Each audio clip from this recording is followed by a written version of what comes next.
Praise the Lord. யாத்திராகமம் 20ஆம் அதிகாரம் 6ஆம் வசனம்.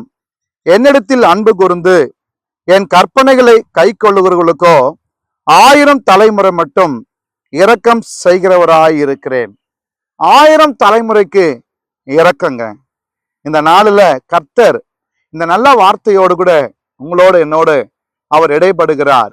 1000 தலைமுறைகளுக்கு தேவனுடைய ஜனங்களுக்கு தேவன் கொடுத்துள்ள ஒரு வாக்கு தத்தமும் தேவன் கொடுத்துள்ள மேன்மையான ஆசீர்வாதமும் 1000 தலைமுறைகளுக்கு இறக்கங்க. இந்த பூமியில மனுஷங்கிட்ட போய் ஒரு நாள் இறங்க சொல்லுங்களேன். கொஞ்ச காலம் நம்முடைய கஷ்டத்துக்கு கொஞ்சம் இறக்கம் பாராட்ட சொல்லுங்களேன். மனுஷங்கிட்ட அந்த இறக்கத்தை கேட்க முடியாது.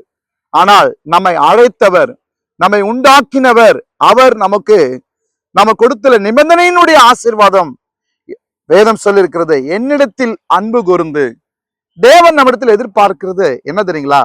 உலகத்தில் உள்ளவைகளை காட்டிலும், உலகத்தில் உள்ள எல்லாரை காட்டிலும் தேவனை அதிகமாய் நேசிக்கும்படி கர்த்தர் நம்மிடத்தில் எதிர்பார்க்கிறார். அவருடைய கற்பனைகளை கை கொள்ள வேண்டுமாம். இந்த நாளில நம்முடைய இருதயம், நம்முடைய சிந்தை, நம்முடைய மனம், நம்முடைய எல்லா விதமான உணர்வுபூர்வமான ஐக்கியம் எல்லாமே தேவனோடு இருக்க வேண்டுமாம். இந்த நேரத்துல அதை மட்டும் நம்ம வாழ்க்கையில உறுதியாய் எடுப்போம். கர்த்தர் என்ன சொல்றார், வேதம் என்ன சொல்லுகிறது, என் தேவனுடைய நோக்கம் என்ன, அதை மட்டும் நம்ம வாழ்க்கையில எடுத்துக்கொண்டோம் என்றால் கர்த்தர் நம்ம வாழ்க்கையில 1000 தலைமுறைக்கு இறக்குங்க.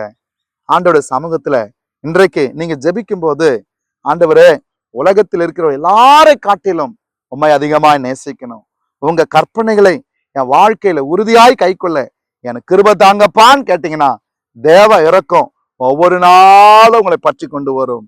தேவ சமூகத்துல இந்த அர்ப்பணத்தோடு இந்த நாளை துவங்கி நாம் தேவனுக்குள் செல்வோம். 1000 தலைமுறைக்கு உங்களுக்கு இரக்கம் செய்வார், எனக்கு இரக்கம் செய்வார். ஜெபிப்போமா? நல்ல பிதாவே, நீர் கொடுத்த இந்த வார்த்தைக்காக, வாக்குத்தத்தம் உள்ள வார்த்தைக்காக நன்றி.